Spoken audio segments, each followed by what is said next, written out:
ओ 147 हिंदी। अध्याय 961 runic chain 2। यह क्या है? बताओ कमीने। जब दो जंजीरों ने इसे बांधा तो यह मुझ पर जोर से दहाड़ा और इससे निकलने वाले रून पूरे क्रिस्टल के चारों ओर फैलने लगे। मैं महसूस कर सकता था कि हरे और चांदी के रूनों को अपने चारों ओर से घेरे हुए देखकर वह कितना डरा हुआ है। रक्त लाल क्रिस्टल अपनी पूरी ताकत से संघर्ष कर रहा है, लेकिन उसके सारे प्रयास व्यर्थ थे। उन जंजीरों के सामने वह कुछ भी करने में असमर्थ हो गया था। दो हरे और चांदी की जंजीरें दो प्राणियों की हैं। हरे रंग की जंजीरें उन प्राणियों की हैं जो बगीचे में मौजूद हैं। ये वही है जिसने घृणा को बांधा था, जो मेरी तलवार में छिपा हुआ था और उससे ऊर्जा निकालता है ताकि विनाश टाइटन के खून को खिलाया जा सके, जो मेरे अंदर कहीं छिपा हुआ है। मुझे इसमें कोई संदेह नहीं है कि ये जंजीरें उससे ऊर्जा चूस रही हैं और उसे एनिहिलेशन टाइटन के रक्त में पहुंचा रही हैं। और जहां तक चांदी की जंजीरों की बात है, वे एशलिन की हैं। जंजीरों से उसकी आभा स्पष्ट रूप से महसूस की जा सकती थी। वर्तमान में दोनों जंजीरें क्रिस्टल के चारों ओर फैल रही हैं तथा इसके हर इंच को ढक रही हैं, जबकि रक्त लाल क्रिस्टल प्रचंड रूप से प्रचंड हो रहे हैं और संघर्ष कर रहे हैं। इनकी कोई भी क्रिया रून्स के संचालन को प्रभावित नहीं कर रही है। वे इसके चारों ओर फैलते जा रहे हैं। वह कुछ देर तक रूनों के बारे में संघर्ष करता रहा और बड़बड़ाता रहा, फिर आखिरकार वह रुक गया, जैसे कि उसे पता हो कि उसके सारे संघर्ष व्यर्थ हैं। बेटा, क्या तुम जानते हो कि ये रूनिक चेन क्या है? उसने फिर से अपनी शांत आवाज में पूछा। हालांकि उसकी आवाज शांत लग सकती है, लेकिन इसमें छिपी हुई कंपन है। वह कमीना बहुत डरा हुआ है और संभवतः मुझसे जानकारी प्राप्त करने की कोशिश कर रहा है ताकि वह अपनी मुसीबत से बाहर निकल सके। ये जंजीरें टाइटन रक्त की हैं जो मेरे अंदर छिपा है। तुमसे पहले एक घृणित प्राणी था जिसने मेरे शरीर पर कब्जा करने की कोशिश की थी, लेकिन वह भी जंजीरों से बंधा हुआ था और टाइटन रक्त के लिए पोषण बन गया। मैंने सच्चाई से उत्तर दिया, हालांकि यह पूरा सच नहीं है, लेकिन काफी हद तक सच है। मैंने सच कहा क्योंकि मैं उसकी प्रतिक्रिया देखना चाहता था, और मुझे जो प्रतिक्रिया मिली वह मेरी अपेक्षा से कहीं अधिक तीव्र थी। टी टी टाइटन एबोमिनेशन, यह एक डरी हुई आवाज में कहा गया है। वह इतना डरा हुआ है कि वह शब्दों को भी ठीक से नहीं बोल पा रहा है। उसने जो डर दिखाया था वह मैंने पहले कभी किसी एक आवाज में नहीं सुना था। टाइटन और एबोमिनेशन शब्दों ने उसे इतना डरा दिया था कि वह शब्दों को पूरा बोल भी नहीं पा रहा था। बी बॉय, क्या तुम सच बोल रहे हो? उसने थोड़ी कांपती हुई आवाज में पूछा। मुझे नहीं पता कि यह सच है या नहीं। वह चीज जिसने खुद को एबोमिनेशन से कहा है। टाइटन एबोमिनेशन युद्ध का एक उत्तरजीवी है और वह उस युद्ध के दौरान टाइटन का खून पाने में सक्षम था। मैंने सच्चाई से उत्तर दिया। ये सुनते ही रक्त लाल क्रिस्टल ने एक बड़ी लहर बनाई जो पहले की तुलना में कहीं अधिक बड़ी थी जब मैंने उसे देखा था। मेरे प्रभु टाइटन, ये पाप रक्त सिंह जाति के नेता इंग्रेड का पुत्र सिंग्रेड है। मेरी जाति रक्त टाइटन ऑन्डेल की जागीरदार है। कृपया इस नीच व्यक्ति को इस अपराध के लिए क्षमा करें, इसने मुश्किल से स्थिर आवाज में कहा। इसकी आवाज अत्यंत दयनीय थी, यहाँ तक कि मैं जो इससे बहुत नफरत करता था, इसकी आवाज सुनकर एक क्षण के लिए मुझे भी इस पर दया आ गई। माय लॉर्ड टाइटन, कृपया क्षमा करें। उसने फिर से माफी मांगी, लेकिन ये तब हुआ जब उसने वाक्य का आधा हिस्सा कहा। रून ने पूरी तरह से कोर को ढक लिया और उज्ज्वल रूप से चमक गया और उस पल उसने जोर से चीखना शुरू कर दिया। ये चीख इतनी तेज थी कि मुझे लगा कि मेरी आत्मा कांप उठी है, और अगर एशलिन का बचाव नहीं होता तो मुझे यकीन है कि इसकी चीखें मेरी आत्मा को बारीक धूल के टुकड़ों में तोड़ देती। दोहन शुरू हो गया है, मैंने सोचा जब मैंने देखा कि दोनों ऊर्जाएं कोर की ऊर्जा को चूसना शुरू कर रही हैं। क्रिस्टल चीखते हुए जंजीरों से गुजरते हुए हल्की लाल ऊर्जा देखी जा सकती थी। उसकी दर्दनाक चीखें सुनकर मैं खुशी महसूस करने से खुद को रोक नहीं पाया, क्योंकि अगर ये जंजीरें न होती तो मेरा शरीर इस रक्त लाल क्रिस्टल द्वारा कब्जा कर लिया जाता और मैं भी उसी तरह चीख रहा होता जैसे ये प्राणी चीख रहा था। ऐसा लग रहा था कि यह कल्पना से परे दर्द में है। जो दर्द मैंने पहले महसूस किया था वह इस रक्त लाल क्रिस्टल को महसूस हो रहे दर्द से कहीं ज्यादा है। खैर, इसकी खुद की आत्मा जंजीरों द्वारा चूसी जा रही है। न केवल ऊर्जा क्रिस्टल बल्कि इसकी आत्मा भी निली जा रही है।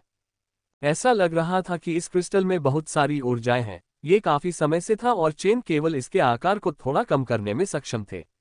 इन दो रूनिक चेन को ऊर्जा चूसते हुए देखकर मुझे ईर्ष्या महसूस होती है। इस क्रिस्टल में ऊर्जा की बहुत अधिक मात्रा होती है। इसका एक सूक्ष्म अंश भी एडमेंटाइन को चरम पर पहुंचाने के लिए पर्याप्त से अधिक होगा।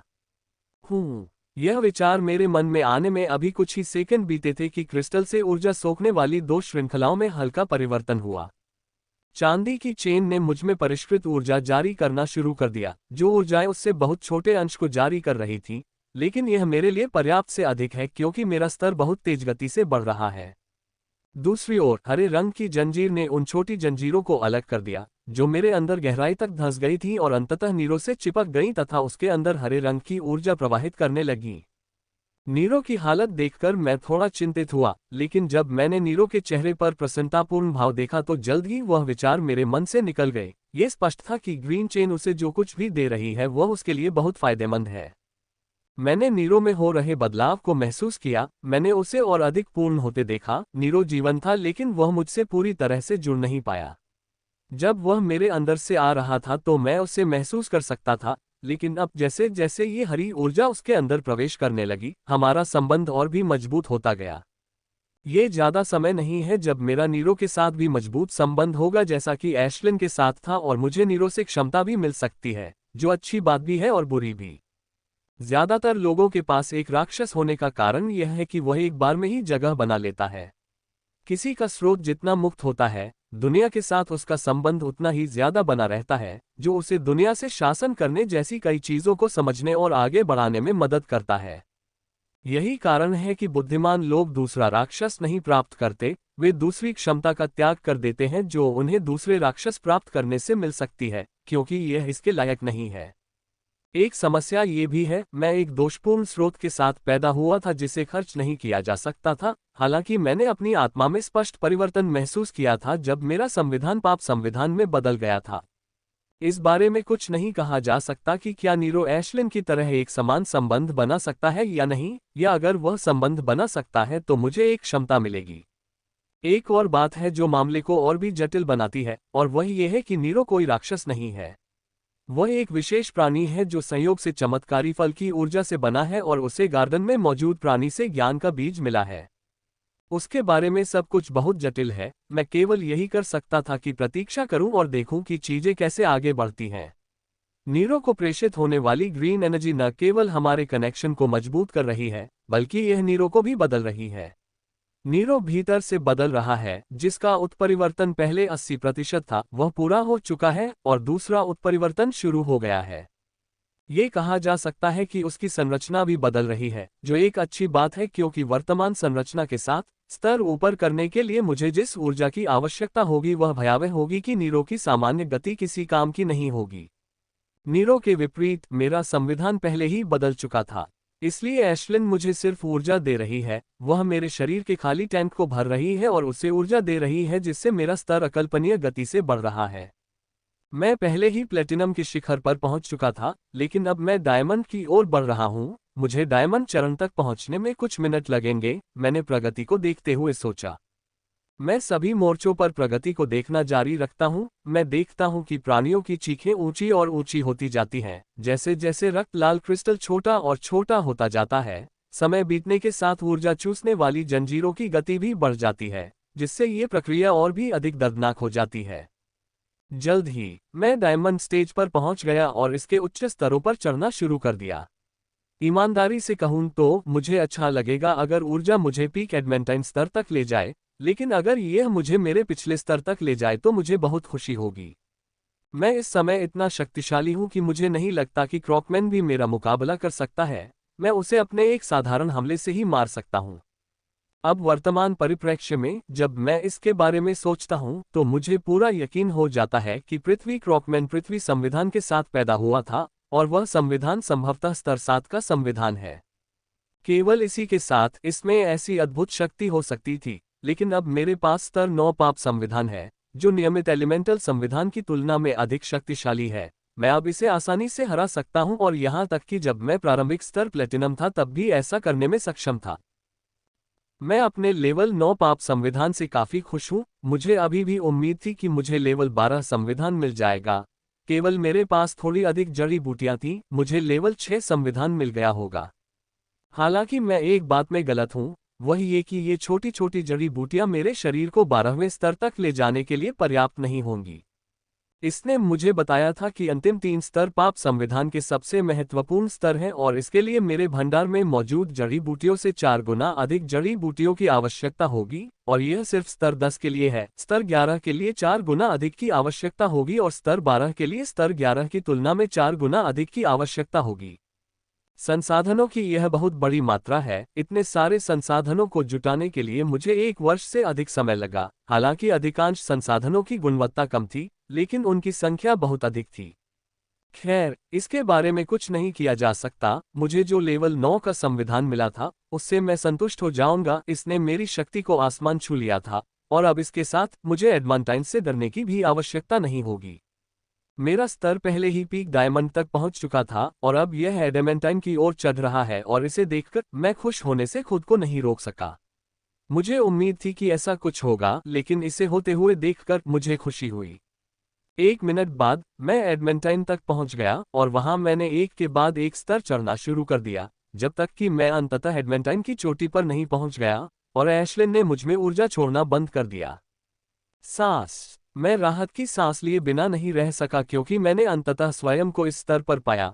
मैंने हजारों बार इस स्तर तक पहुंचने का सपना देखा था और इस स्तर तक पहुंचने के लिए खुद पर विश्वास भी किया था, लेकिन कभी नहीं सोचा था कि मैं इतनी जल्दी इस स्तर तक पहुंच जाऊंगा।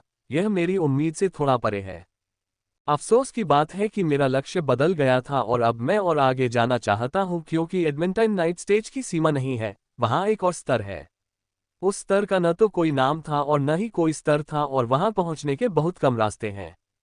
सामान्य लोग वहां पहुंचने के लिए एक शर्त के रूप में पहुंचने के बारे में भूल जाते हैं, लेकिन मेरे लिए वहां पहुंचना कोई समस्या नहीं होगी। मुझे बस इस पर थोड़ा और समय बिताना होगा, और मैं वहां पहुंच जाऊंगा।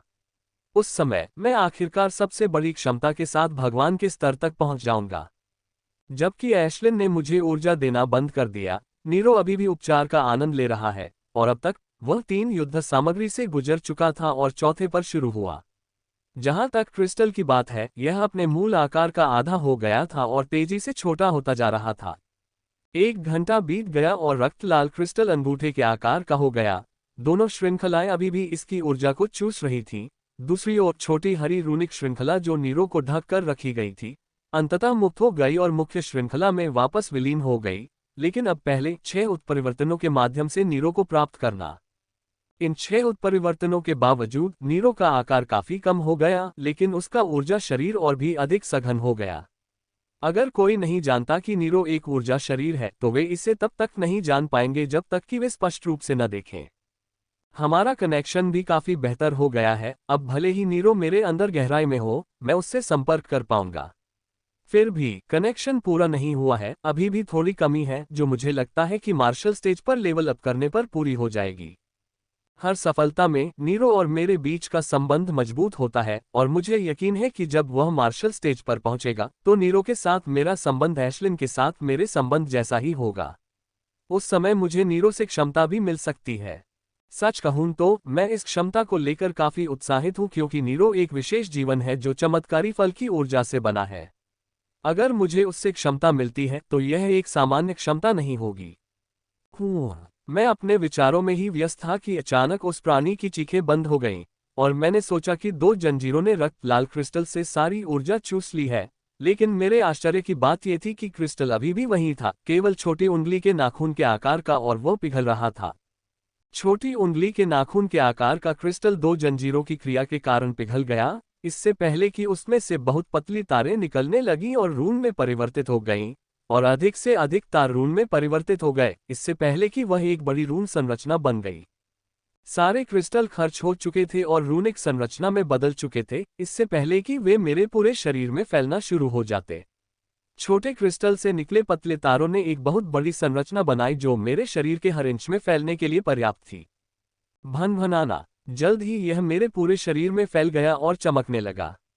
यह संरचना गूंज उठी और उसी क्षण एक सूचना मेरे दिमाग में स्थानांतरित हो गई। लानत है, जानकारी बहुत छोटी थी और मुझे इसे पचाने में मुश्किल से 1 मिनट लगा, और जब मैंने इसे पचाया, तो मैं खुशी से जोर से कोसने से खुद को रोक नहीं सका। मैंने जोर से कोसा, क्योंकि अंत में जो हुआ वह मेरी कल्पना से परे था। 2 जंजीरों से बनी संरचना संविधान संरचना थी। इन जंजीरों ने मेरे अंदर विशेष संरचना का निर्माण किया है, जो मुझे अपने संविधान को स्तर 12 तक आगे बढ़ाने में मदद करेगी। मुझे केवल इतना करना है कि संरचना के विशेष भंडारण में संसाधन जोड़ना है। उस प्राणी के विपरीत जो केवल जड़ी बूटियों का उपयोग कर सकता था, इस संरचना में मैं ऐसी किसी भी चीज का उपयोग कर सकता था जो ऊर्जा प्रदान कर सके, लेकिन एक शर्त है और वह ये है कि संरचना में जोड़े गए 50% संसाधन जड़ी बूटियों या पौधों पर आधारित होने चाहिए। मेरा पहला लक्ष्य अपने संविधान को स्तर 10 तक उन्नत करने के लिए पर्याप्त संसाधन एकत्र करना है। Track track track. मैं अपने विचारों में खोया हुआ था जब मैंने एक टूटने की आवाज सुनी। जब मैंने आवाज के स्रोत की ओर देखा, मैंने देखा कि जो हड्डियां मुझे बांधे हुए थी वे टूट रही हैं। ये देखकर मेरे होठों से एक मुस्कान उभरी जब मैंने धीरे से अपने शरीर को आगे बढ़ाया जिसने मुझे बांधे हुए सभी हड्डियों को तोड़ दिया। धप। मैं धीरे से फर्श पर उतरा और चारों ओर देखा, केवल ये देखने के लिए कि यह रात थी और खून की धुंध हर जगह दिखाई दे रही थी। ये देखकर मुझे आश्चर्य नहीं हुआ, क्योंकि उस प्राणी ने ही वह विशाल संरचना बनाई थी और उसके मृत हो जाने से संरचना से उसका संबंध टूट गया और धुंध स्वतः ही फैलने लगी। ये देखकर मैं जल्द से जल्द यहाँ से निकल जाना चाहता था, इससे पहले कि कोई मुझे यहाँ देख सके। हालांकि इस खंडहर में ऐसे लोग कम ही हैं जो मुझे धमका सके, फिर भी मैं यहाँ से चले जाना चाहता हूँ, इससे पहले कि कोई मुझे यहाँ देखे। मैं नहीं चाहता कि कोई मुझे इस जगह से जोड़े। जितने कम लोग मेरी संरचना के बारे में जानेंगे उतना ही बेहतर होगा।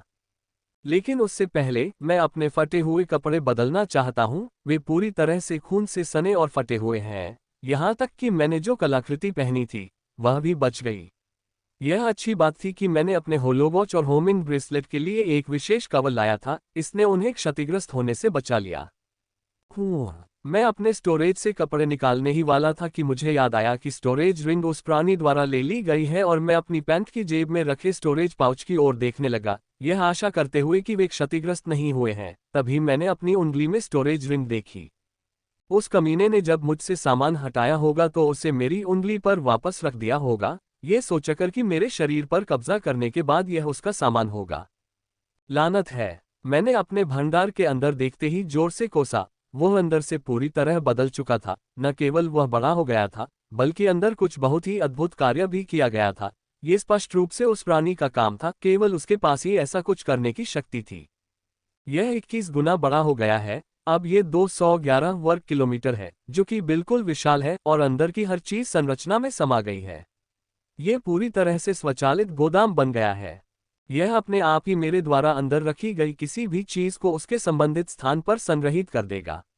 अगर मेरे पास स्टोरेज है और मैं इसे पूरी तरह से व्यवस्थित करना चाहता हूं, तो यह ऐसा कर सकता है। मैं बस स्टोरेज को एक विशेष ब्रैकेट में रखता हूं और यह अपने आप ही स्टोरेज से सामान निकालकर उन्हें उनके संबंधित स्थानों पर रख देगा।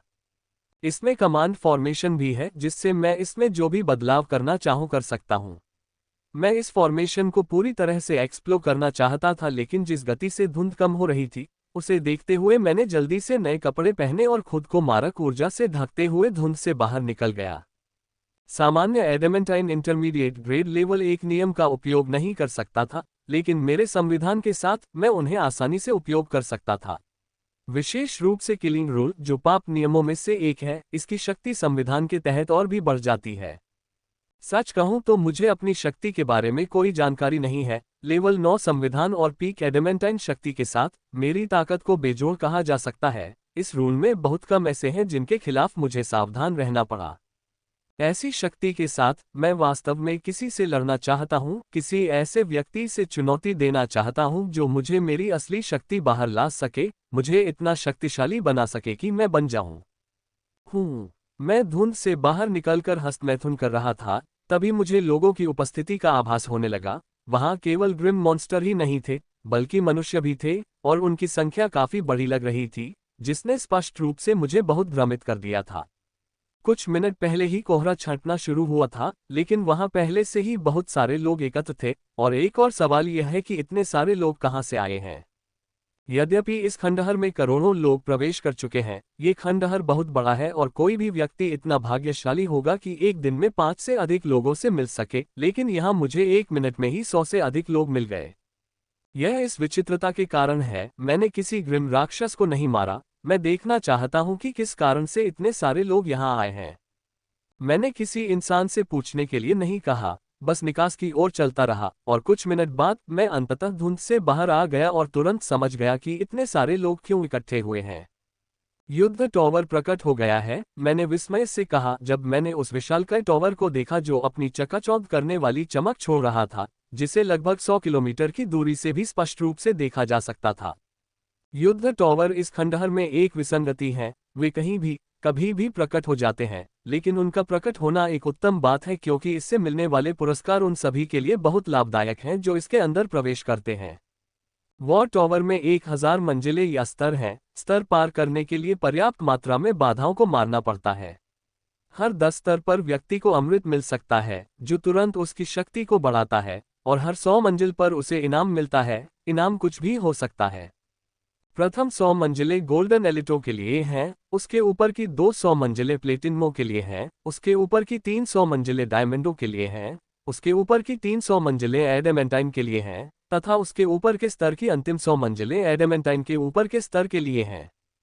यह कोई सख्त योग्यता नहीं है, जिस किसी के पास भी शक्ति है वह ऊपर जा सकता है, बशर्ते वह अगली मंजिल तक पहुंचने के लिए अंक अर्जित करता रहे। ये टावर बहुत ही भयानक जगह है, इसके अंदर लाखों लोग मर जाते हैं, लेकिन लोग वहां जाने के लिए उमड़ पड़ते हैं, क्योंकि अमृत की मदद से वे हर 10 स्तर पर अपनी ताकत बढ़ा सकते हैं। अमृत सचमुच एक जादुई चीज है, जब तक कोई इसे पीता रहेगा उसकी ताकत बढ़ती रहेगी, और इसके बारे में सबसे आश्चर्यजनक बात यह है कि अमृत पूरी तरह से सीमा को खत्म कर देता है, जिससे लोग इसके लिए पागल हो जाते हैं। मैं टॉवर को देख ही रहा था कि तभी मैंने मनुष्यों के एक समूह की आवाज सुनी जो मेरे पास ही चल रहा था, और मैंने तुरंत अपनी होलोवॉच की ओर देखा, जिसे मैंने तब से नहीं देखा था जब से मैं टॉवर से बाहर निकला था। 1 महीना, मैंने चौंक कर कहा। मैं खुद को जोर से चिल्लाने से नहीं रोक पाया। मुझे पता था कि धुंध में बहुत समय बीत चुका है, लेकिन मैंने कभी सपने में भी नहीं सोचा था कि 1 महीना बीत जाएगा। मैंने सोचा था कि अधिक से अधिक 2 सप्ताह बीत गए हैं, लेकिन वास्तव में 4 सप्ताह बीत गए थे, और अब रात होने में मुश्किल से 16 या 15 दिन ही बचे हैं। पास सिर्फ आधा महीना बचा है, जो कि काफी निराशाजनक है। मैंने सोचा था कि 1 महीने के भीतर मैं अपने संविधान के अंतिम 3 स्तरों के लिए सामग्री एकत्र कर लूंगा, लेकिन सिर्फ 15 दिन के भीतर मैं स्तर 10 और 11 के लिए सामग्री एकत्र कर लूंगा, तो मैं काफी भाग्यशाली रहूंगा। लेकिन जब मैं इस खंडहर शहर में होता हूं तो कुछ नहीं कहा जा सकता, ये पूरा शहर खजानों से भरा हुआ है। अगर मैं भाग्यशाली रहा तो रास्ते में मुझे अपनी जरूरत की जड़ी बूटियां मिल जाएंगी, कुछ नहीं कहा जा सकता। वॉर टॉवर अभी भी नीले रंग में जगमगा रहा है, जिसका मतलब है कि इसे खोला नहीं गया है और कोई नहीं जानता कि यह कब खुलेगा या खुलेगा भी या नहीं। एक बार वॉर टॉवर खंडहर खुलने के कुछ दिनों बाद दिखाई दिया था, लेकिन खंडहर के बंद होने के समय के बाद भी इसने लोगों को अंदर नहीं जाने दिया था। हालांकि ऐसा केवल एक बार ही हुआ था, लेकिन अधिकतर बार ऐसा तब हुआ था जब वॉर टॉवर तुरंत या कुछ दिनों के भीतर ही खुल गया था। मैंने कुछ मिनट पहले जो सुना था उसके अनुसार वॉर टॉवर केवल 3 दिन पहले ही खुला है, इसलिए बहुत संभावना है कि यह कुछ दिनों में खुल जाएगा। मैंने नीले टॉवर को देखा और उसकी ओर चल दिया। वॉर टॉवर मेरी सबसे बड़ी उम्मीद है कि मुझे अपनी ज़रूरत की सामग्री मिल जाएगी। मैं बस यही उम्मीद करता हूं कि यह जल्दी ही खुल जाएगा ताकि मैं ग्रिम मॉन्स्टर से सामग्री इकट्ठा करना शुरू कर सकूं। टॉवर की ओर चलते हुए मैंने अपनी चेतना की एक किरण को अपने भंडार में डाल दिया। मैं वहां मौजूद अद्भुत रूनिक संरचना को समझना चाहता हूं और यह भी देखना चाहता हूं कि क्या वहां कुछ ऐसा है जिसका उपयोग मेरे संविधान उन्नति के लिए किया जा सकता है। लेकिन जल्द ही मैंने पाया कि वहां कुछ भी नहीं था। सभी राक्षस कोर, ऊर्जा स्रोत, हर्बल राख, यहां तक कि रक्तपूल से रक्त भी गायब हो गया था। अंदर केवल कलाकृतियां और ऐसी चीजें बची थीं जिनका उपयोग एडवांसमेंट में नहीं किया जा सकता था। ये देखकर मैं खुद को आहें भरने से नहीं रोक सका। हे, हमें काफी भूख लगी थी और अब यह मानव प्रकट हो गया है। मैंने सुना और देखा कि 5 ग्रिम राक्षस मेरे सामने प्रकट हुए। मैंने उन्हें पहले भी महसूस किया था, लेकिन मुझे उनसे लड़ने में कोई दिलचस्पी नहीं थी। यदि 1 महीने पहले मैं होता तो इनिशियल एडेमेंटाइन के नेतृत्व में 4 पीक डायमंड्स की ऐसी लाइनअप को देखकर उत्साहित होता। यह एक रोमांचक लड़ाई होती, लेकिन अब वे मेरे लिए सिर्फ चींटियां हैं। मैंने उन्हें एक तरफ से देखा, इससे पहले कि मेरी उंगली पर चांदी की आग की 5 छोटी छोटी किरणें जल उठती, वे ग्रिम मॉन्स्टर्स की ओर बढ़ जाते। ग्रिम मॉन्स्टर्स के नेता ने उपहास करने के लिए अपना मुंह खोला, लेकिन जल्द ही उसे कुछ महसूस हुआ और उसके चेहरे पर खौफ का भाव दिखाई दिया। उसने अपनी गतिविधि को सक्रिय कर दिया था और पीछे हटने की कोशिश की, लेकिन इससे पहले कि वह एक भी कदम उठा पाता, उसमें और उसके पीछे के 4 अन्य ग्रिम मॉन्स्टर में आग लग गई और अगले ही पल उनके शरीर चांदी की रोशनी में चमकने लगे, इससे पहले कि राख उनके शरीर से उड़ने लगे। धूप धूप धूप। उनके हाथ में पकड़े कवच और हथियार एक के बाद एक जमीन पर गिर पड़े, और मैंने बिना किसी हिचकिचाहट के उन्हें उठाया और सीधे अपने भंडारण में रख दिया, जहां वे स्वचालित रूप से अलग हो गए और अपने अपने स्थानों पर रख दिए गए। ग्रिम मॉन्स्टर्स का भंडारण भी खुल गया और उनके अंदर की चीजें अलग हो गईं और उन्हें विशिष्ट स्थानों पर रख दिया गया। जैसे ही वे अलग हुए, मैंने अपनी इच्छा के अनुसार चीजों को जोड़ा और उन्हें संविधान भंडारण में स्थानांतरित कर दिया, जो मेरे अंदर बना हुआ है। 0.1% से भी कम, मैंने संकेत देखते ही कहा। ऊर्जा क्रिस्टल और 5 डायमंड और एडेमेंटाइन की जड़ी बूटियां मेरे लिए आवश्यक संसाधनों के 0.1% को पूरा करने के लिए भी पर्याप्त नहीं थी। इसे देखकर कोई भी कल्पना कर सकता था कि मुझे कितने संसाधनों की आवश्यकता है। मैं ग्रिम मॉन्स्टर और मनुष्यों की कई निगाहों के बीच चलता रहा, जबकि मैंने पहले भी कई बार हमला किया था। ग्रिम मॉन्स्टर और मनुष्य की कई निगाहें मुझ पर टिकी थीं, लेकिन ये देखकर कि मैं उन्हें कितनी आसानी से मार सकता था, वे सभी डरकर भाग गए। जब सब कुछ पहले ही खत्म हो चुका था, तब एशलिन सो गई थी। तब से वह ब्लेजिंग रोज से ऊर्जा चूस रही थी और हमारी अग्नि क्षमता को मजबूत कर रही थी। अब भी वह ब्लेजिंग रोज से ऊर्जा चूस रही है और हर सेकंड हमारी अग्नि क्षमता को मजबूत कर रही है। यद्यपि मेरा संविधान पाप संविधान है, लेकिन इसने अन्य क्षेत्रों में भी वृद्धि की है। मैं इस बात को लेकर काफी उत्सुक हूं कि मेरी अग्नि क्षमता कितनी मजबूत हो सकती है, क्योंकि वर्तमान में ये बहुत मजबूत है। ये किसी भी औसत एडेमेंटाइन को राख में बदल सकती है। यदि प्रारंभिक एडेमेंटाइन के स्थान पर शिखर एडेमेंटाइन होता तो उसे राख में बदलना पड़ता। वॉर टावर मुझसे करीब 100 किलोमीटर आगे है और मुझे वहां पहुंचने में 6 घंटे लगेंगे। बाहर यह कुछ मिनटों की यात्रा होती, लेकिन यहां जहां शहर सुपर पावरहाउस के बचे हुए हमलों से भरा हुआ है, मुझे लगभग 6 घंटे लगेंगे। मुझे वहां जाने की कोई जल्दी नहीं है क्योंकि युद्ध टावर अभी तक नहीं खोला गया है। मैं संसाधनों के लिए पावरहाउस के इन बचे हुए हमलों की जांच करने की योजना बना रहा हूं। ये बचे हुए हमले संसाधनों से भरे हुए हैं, उनमें से थोड़ी सी चीजें मेरे संविधान के अंतिम 3 चरणों को आगे बढ़ाने के लिए पर्याप्त हैं। उदाहरण के लिए एक ब्लेजिंग रोज को लें। अगर मुझे यह मिल जाए तो मुझे पूरा विश्वास है कि यह मेरे संविधान को स्तर 10 तक आगे बढ़ाने के लिए पर्याप्त होगा, और ब्लेजिंग रोज जैसे संसाधन के साथ मुझे 50% हर्बल कोटा की भी परवाह नहीं करनी होगी, क्योंकि ब्लेजिंग रोज ऊर्जा और पौधे आधारित जीवन रूप दोनों है। लेकिन इससे पहले कि मैं संसाधन एकत्र करने के लिए जाऊं, मैंने रहने के लिए एक जगह ढूंढ ली थी। पिछला महीना काफी घटनापूर्ण रहा था और इसने मुझे मानसिक रूप से काफी थका दिया था। मैं पहले सोना चाहता हूं, उसके बाद ही मैं ताज़ा दिमाग के साथ संसाधन खोज जारी रख सकता हूं। एक और काम है जो मुझे करना है, उन 2 लेवल 1 नियम शक्तियों की जांच करना जो मेरे पास थी। ये 2 लेवल 1 नियम शक्तियां जो मुझे संयोग से मिली थीं। मेरे अंदर 3 लेवल 1 रूल पावर हैं। एक मेरा किलिंग रूल है, दूसरा ग्रे स्विरल है जो मुझे लगता है कि एक निगलने वाला टाइप रूल है, और क्लोवर लीफ जो मुझे लगता है कि एक हीलिंग टाइप रूल है। वे बहुत रहस्यमय हैं कि मेरे संविधान बदलने के बाद ही मैं उनकी शक्ति को महसूस कर पाऊंगा। वर्तमान में मैं उनकी शक्ति का उपयोग कर सकता हूं, लेकिन मैं अभी इसका उपयोग नहीं कर रहा हूं। मैं युद्ध में उनका उपयोग करने से पहले उन्हें सुरक्षित वातावरण में परीक्षण करना चाहता हूं। इसलिए बिना समय बर्बाद किए मैंने रहने के लिए जगह ढूंढनी शुरू कर दी, और मुझे ज्यादा देर तक तलाश नहीं करनी पड़ी। 1 घंटे बाद मैं मनुष्यों के एक छोटे शिविर के पास पहुंच गया, जहां लगभग 10,000 निवास एक पंक्ति में एकदम सही ढंग से बने हुए दिखाई दे रहे थे। ये लोग संभवतः कल अपनी यात्रा जारी रखने से पहले वॉर टावर आएंगे और यहां आराम करेंगे।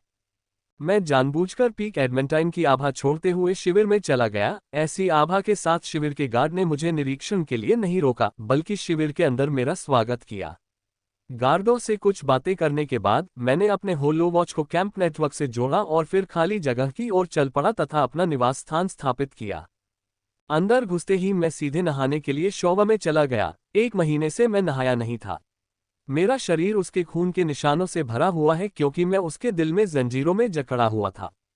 जब मैंने नहाना शुरू किया तभी मुझे अच्छा लगा, मुझे फिर से इंसान होने का एहसास हुआ। मैं आधे घंटे तक नहाता रहा और फिर बाहर आ गया। मैंने हल्के कपड़े पहने और पैकेज्ड खाना खाया, क्योंकि मुझे आरामदायक बिस्तर पर सोने से पहले खाना पकाने की कोई इच्छा नहीं थी। चबा चबा। नींद सुखद थी, कोई व्यवधान नहीं था, कुछ भी नहीं था। मैंने एक लंबी स्वप्नहीन रात बिताई और मैं सोता ही रहता यदि एशलिन ने मुझे नहीं जगाया होता, क्योंकि उसे बहुत भूख लगी थी।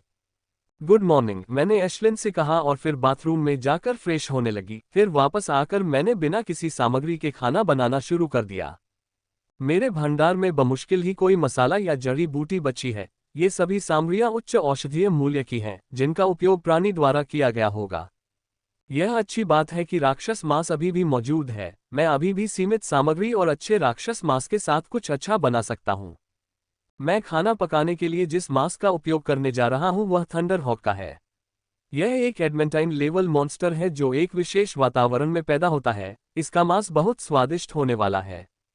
freewebandwell.com। अतीत में मुझे इसे पकाने में तो समस्या होती, खाने में तो और भी अधिक, क्योंकि एशलिन को इसकी त्वचा के ऊपरी स्तर को जलाने में भी काफी मेहनत करनी पड़ती थी। लेकिन अब मेरी मौजूदा ताकत के साथ मुझे इसके मांस को काटने और शक्तिशाली अग्नि क्षमता से पकाने में कोई समस्या नहीं हुई। आग इतनी तेज हो गई थी कि मैं इसे सफलतापूर्वक पकाने में सक्षम होने से पहले 3 बार मांस को जला चुका था। खैर, अब ये शक्तिशाली होना चाहिए। मेरे पास ब्लेजिंग लोड्स की 20% शक्ति है। 1 महीने पहले जब एशलिन ने थंडर हॉक को हराया था, तो उसने ब्लेजिंग लोड्स की मुश्किल से 1% शक्ति को मिलाया था। अपने मौजूदा संविधान की शक्ति के साथ भी मैं ब्लेजिंग लोड्स की शक्ति का केवल 20% ही अपने में समाहित कर सकता हूँ। इसके विपरीत एशलिन, जिसे स्पष्ट रूप से मुझसे भी अधिक लाभ मिला था, उसने मुझसे अधिक शक्ति अपने में समाहित कर ली थी। वह इतनी शक्तिशाली हो गई थी कि मुझे नहीं लगता कि इस खंडहर में किसी के पास उसे हराने की शक्ति थी।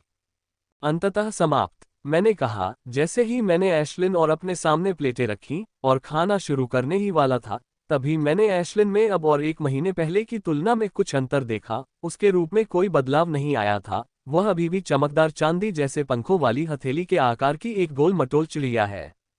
एकमात्र परिवर्तन उसके सिर पर लगे क्रिस्टल में हुआ था। वह आंसू के आकार से बदलकर पंचकोणीय आकार का हो गया था तथा उसका रंग भी थोड़ा गहरा हो गया था। एशलिन, तुम्हारे क्रिस्टल का क्या हुआ? क्या तुम्हें कोई नई क्षमता या कुछ और प्राप्त हुआ है? मैंने पूछा, लेकिन जल्दी ही मुझे इसका पछतावा हुआ, क्योंकि मैं जानता था कि मुझे उससे भी यही उत्तर मिलेगा। मुझे नहीं पता। चबा चबा चबा। मेरे मुंह से आश्चर्य की आवाज निकली, क्योंकि उसका उत्तर इन प्रश्नों के उसके सामान्य उत्तरों से भिन्न या आधा भिन्न था। उसने कहा कि उसे नहीं पता कि क्रिस्टल का क्या हुआ, लेकिन उसे इसके माध्यम से क्षमताएं प्राप्त हुई थी। उसने कहा कि क्षमताएं कोई योग्यता नहीं है, जिसका अर्थ है कि उसे एक से अधिक क्षमताएं प्राप्त हुई थीं। आखिरकार वो क्रिस्टल कुछ काम का हो सकता है।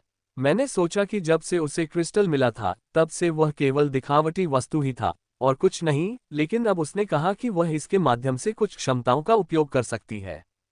तुम्हें क्या योग्यताएं प्राप्त हुई हैं? मैंने उत्साह से पूछा, उसे मिली योग्यताओं के बारे में वास्तव में उत्साहित महसूस करते हुए। चबा चबा, उसने एक छोटा सा उत्तर देते हुए चहकते हुए कहा और फिर अपना छोटा सा सिर प्लेट में घुसाकर खाने लगी।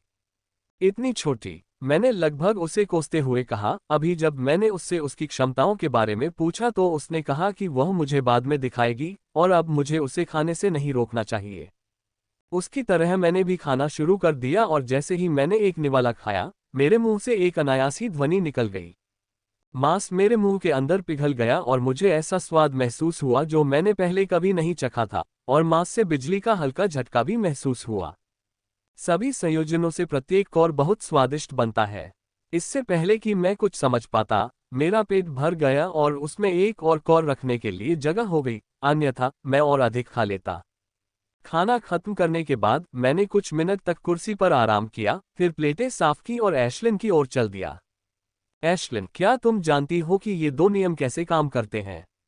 मैंने पूछा। चबाओ चबाओ चबाओ। वह तुरंत चहकने लगी क्योंकि वह मेरे पूछने का इंतजार कर रही थी। उसने मुझे ये 2 नियम तेजी से समझाने शुरू कर दिए। चमकता हुआ हरा तिपतिया घास उपचार के नियम का प्रतिनिधित्व करता है। यह एक लेवल 1 नियम है जिसे मैंने संयोग से समझा था, और जब तक यह अपने वर्तमान मूल चरण के शिखर पर नहीं पहुंच गया, तब तक मैं अंतर्दृष्टि जमा करता रहा। इसमें कोई युद्ध क्षमता नहीं थी, लेकिन अगर मैं इसे अपने शरीर में प्रवाहित करूं, तो यह मेरी सारी चोटों को ठीक कर देगा। अब से मुझे किसी भी उपचारात्मक दवा की आवश्यकता नहीं होगी। जहां तक दूसरे स्तर 1 नियम का प्रश्न है, जो ग्रे स्वरल के रूप में है, ये वह नियम नहीं है जिसे मैंने समझा था। यह उस कच्चे फल से आया था जिसे एशलिन ने खाया था, क्योंकि इसके लिए हमें निषिद्ध भूमि में खदेड़ा गया है। जहां तक इस नियम की बात है, तो जैसा कि इसके नाम से पता चलता है, यह इसे निगल सकता है। यह विशेष नियम मेरे पास आने वाली किसी भी हमलावर शक्ति को निगल सकता है तथा उसे विपरीत शक्ति में परिवर्तित कर सकता है, जिसका उपयोग मैं दुश्मन पर वापस हमला करने के लिए कर सकता हूं। नियम के उपयोग से जुड़ी कई शर्तें हैं, इसकी वर्तमान शक्ति पर, जो कि मूल स्तर के शिखर पर है। ये केवल आने वाली शक्ति को ही निगल सकता है, ये किसी विशेष प्रकार की ऊर्जा को नहीं निगलेगा, तथा मेरी ओर आने वाली शक्ति इतनी शक्तिशाली नहीं होनी चाहिए कि वह मुझे तुरंत मार सके। शक्ति मेरी क्षमता से अधिक नहीं होनी चाहिए तथा निगले गए हमले से जो ऊर्जा इसने छिपाई है, उसका उपयोग 2 सेकंड के भीतर करना होगा, अन्यथा वह ऊर्जा अपने आप ही गायब हो जाएगी। ये दोनों नियम अत्यंत शक्तिशाली हैं, यद्यपि वे विशुद्ध रूप से आक्रामक नियम शक्तियां नहीं हैं, फिर भी वे बहुत ही उपयोगी शक्तियां हैं। अब 2 चीजें हैं जिन पर मुझे तत्काल ध्यान देने की आवश्यकता है। एक है अपने संविधान की उन्नति के लिए संसाधन जुटाना, और दूसरा है अपने सिन्फायर नियम को उन्नत करना और आगे बढ़ाना। मेरे पास कुल मिलाकर 4 नियम शक्तियां हैं, उनमें से 3 लेवल 1 नियम है, और उनमें मेरा हत्या नियम मध्यवर्ती चरण तक भी पहुंच गया था। मेरा चौथा नियम, जो एक सनफायर नियम है, अभी भी एक लेवल 2 नियम है। इसमें मुझे इतनी समझ है कि अगर मैं चाहूं तो इंटरमीडिएट स्टेज ले सकता हूं, लेकिन मैं ऐसा नहीं चाहता था। मैं इसे इंटरमीडिएट चरण में आगे बढ़ाने के बारे में सोचने से पहले इसे लेवल 1 नियम में अपग्रेड करना चाहता था। मेरे पास सनफायर नियम के बारे में बहुत सारी जानकारी है, इसे लेवल 1 नियम में अपग्रेड करने के लिए पर्याप्त है। मुझे केवल मौका चाहिए, और एक बार मुझे मौका मिल गया तो मेरा सनफायर नियम तुरंत लेवल 1 नियम में अपग्रेड हो जाएगा। संसाधन जुटाना। स्नान करने के बाद मैं अपने घर से बाहर निकला तो देखा कि वह खाली शिविर में अकेला खड़ा था। मुझे गार्डों से संदेश मिला था कि वे जा रहे हैं और मुझे उनके साथ जाने का निमंत्रण भी मिला था, लेकिन मैंने विनम्रतापूर्वक उनके प्रस्ताव को अस्वीकार कर दिया था और अपने निवास पर ही रहा था। मुझे इस बात पर आश्चर्य है कि मुझ पर ग्रिम मॉन्स्टर्स ने हमला नहीं किया, क्योंकि मेरा निवास स्थान शिविर में बचा हुआ एकमात्र निवास स्थान है। ईमानदारी से कहूं तो मुझे उम्मीद थी कि वे मुझ पर हमला करेंगे। बाहर निकलने से पहले कुछ ग्रिम मॉन्स्टर्स को मारना हमेशा अच्छा होता है। मेरा गंतव्य द वार टॉवर है, लेकिन मुझे वहां जाने की कोई जल्दी नहीं है। मैं पहले खजाने के लिए अवशेष हमलों की जांच करने जा रहा हूं, उसके बाद कुछ दिनों में द वार टॉवर जाऊंगा। यदि यह खुला होता तो मैं यथाशीघ्र वहां चला जाता, लेकिन यह नजदीक है, वहां जाकर इसके खुलने का इंतजार करने का कोई मतलब नहीं है, ये केवल समय की बर्बादी है। एशलिन आगे की ओर देख रही थी, इसलिए मैंने उसका पीछा किया। उसकी इंद्रियां मुझसे बेहतर हैं, और यदि उसे कोई अवशेष मिलता जहां से वह खजाने को निकाल सकती, तो वह मुझे तुरंत बता देती। समय बीतता गया और हम कई इंसानों और ग्रिम मॉन्स्टर्स से मिले, लेकिन सभी ने एक दूसरे से अपनी दूरी बनाए रखी। यहां तक कि ग्रिम मॉन्स्टर, जो एक पागल कुत्ते की तरह है जो किसी भी इंसान पर हमला कर सकता है, उनके रास्ते में काफी शांत था। उन सभी का ध्यान इमारत से संभावित खजाना निकालने और बचे हुए हिस्से पर हमला करने पर केंद्रित था। उनमें से कई लोग अपनी जान गंवा देते हैं, लेकिन खजाने का आकर्षण इतना अधिक होता है कि मानव और ग्रिम मॉन्स्टर दोनों ही खजाने की खोज में अवशेष हमले में शामिल हो जाते हैं। 2 प्राणघातक शत्रुओं के बीच यह अजीबोगरीब युद्धविराम बहुत दुर्लभ है, खासकर जब किसी के पास दूसरों की तुलना में 5 गुना अधिक संख्या हो, लेकिन ये समझ में आता है। वे दोनों युद्ध टॉवर के खुलने का इंतजार कर रहे हैं। इसके अंदर वे एक दूसरे को दांत और नाखून से मारने की कोशिश करेंगे। वर्तमान में वे युद्ध विराम बनाए हुए हैं क्योंकि ये जातियां खजाने इकट्ठा करने का बहुमूल्य अवसर नहीं खोना चाहती हैं, क्योंकि ये खजाने उन्हें युद्ध टॉवर में प्रवेश करने पर अपनी ताकत बढ़ाने में मदद करेंगे। मैं भी इस अजीब युद्ध विराम का पालन कर रहा हूं। जब तक ग्रिम राक्षस मुझ पर हमला नहीं करते, मैं उन पर अकेले हमला नहीं करूंगा। चबा चबा। हमें अपना घर छोड़े हुए आधा घंटा हो चुका था जब एशलिन ने हमारे लिंक के माध्यम से चहकते हुए मुझे अपने करीब आने के लिए कहा। 5 मिनट बाद जब मैं उसके करीब गया तो मैंने पाया कि वह बैंगनी हवा और इस बैंगनी हवा और बहते हुए पन्ने के रंग के पत्तों को घूर रही थी। शहर के आकाश में इस प्रकार की हवाएं बहुत आम हैं। एक शक्तिशाली वायु तत्व शक्ति ने शहर पर लड़ाई लड़ी थी, जिससे पूरे शहर में सैकड़ों प्रकार के वायु हमले के अवशेष रह गए थे। मैं आसमान में चला गया, उसके बगल में बैंगनी हवा और उसके भीतर पन्ने के पत्तों को देखता रहा। जब मैं नजदीक से देखता हूं तो ये बैंगनी हवा बेहद खतरनाक होती है। मेरे शरीर के सारे बाल खड़े हो गए। अगर मैं इसमें घुस गया तो मेरी मौजूदा शक्ति के साथ भी मुझे बारीक पेस्ट में बदलने में बस 1 सेकंड लगेगा। एशलिन इसे घूर रही थी, इसका मतलब है कि उसे इसमें से खजाना मिलने का भरोसा था, अन्यथा वह इसे घूरती नहीं। क्या तुम इसे पा सकती हो? मैंने उससे धीरे से पूछा, जिस पर उसने धीरे से सिर हिलाया और धीरे धीरे हवा की ओर उड़ी और किनारे पर रुक गई, क्योंकि वह उस क्षेत्र को देख रही थी जहां बैंगनी हवा बह रही थी। मैं अभी एशलिन को बैंगनी हवा को घूरते हुए देख रहा था, तभी मुझे अचानक दूर से करुण चीखें सुनाई दी। मैंने चीखों की ओर देखा और देखा कि कुछ लोग बिजली की पतली पतली किरणों से जल रहे थे। मैं मौत से पहले उनके निरर्थक संघर्ष को देखकर अपना सिर हिलाने से खुद को नहीं रोक सका। इन लोगों ने छोटी बिजली की झील पर एक कोशिश की थी, ये सोचकर कि वे इसके अंदर के खजाने को बाहर निकाल सकते हैं, लेकिन इससे पहले कि वे झील को छू पाते, बिजली की झील ने प्रतिक्रिया की और इन मनुष्यों को बिजली का झटका दिया। 4 सेकंड, मैंने बुदबुदाया। उन बाल सी पतली रोशनी को एडमेंटाइन के एक समूह को राख में बदलने में केवल 4 सेकंड लगे। इस अवशेष की शक्ति को सबसे निम्न में से एक कहा जा सकता है। यदि यह अवशेष पर्याप्त शक्तिशाली होता तो इसे राख में बदलने में बस एक क्षण ही लगता। सावधान रहो, मैंने एशलिन से कहा, जो अभी भी बैंगनी हवा को घूर रही थी। ये बैंगनी हवा काफी शक्तिशाली है और थोड़ी सी भी चूक मौत का कारण बन सकती है। एशलिन 4 घंटे से ज्यादा समय तक हवा को देखती रही, फिर उसने कोई कदम उठाया। उसने जल्दी से खुद को चमकीली चांदी की आग से ढक लिया, जो हवा के अंदर गोते लगाते समय उसके ऊपर चांदी के रंग की तरह दिख रही थी। अग्नि आवरण तो बस एक आवरण है, इसके अंदर उसने कवच को सक्रिय कर रखा था, जो अग्नि क्षमता के विलय के साथ और भी अधिक शक्तिशाली हो गया था। मैंने उससे दूसरों के सामने रहस्यवादी विधि का प्रयोग न करने को कहा था, क्योंकि यह बहुत चौंकाने वाला था, और यदि यह 1 महीने पहले होता तो मैं उसे आग की आड़ में भी रहस्यवादी क्षमता का प्रयोग नहीं करने देती। लेकिन अब वह हत्या के नियम का उपयोग कर सकती थी, जिसमें छिपने की खूबी थी, यहां तक कि नजदीकी दूरी और मेरी मौजूदा क्षमता के साथ भी मैं उससे ज्यादातर रहस्यवादी ऊर्जाएं देख सकता था। अगर मैं उससे रहस्यवादी ऊर्जाएं महसूस नहीं कर सकता था, तो दूसरे एडमेंटाइन उससे इसे महसूस करना भूल सकते थे।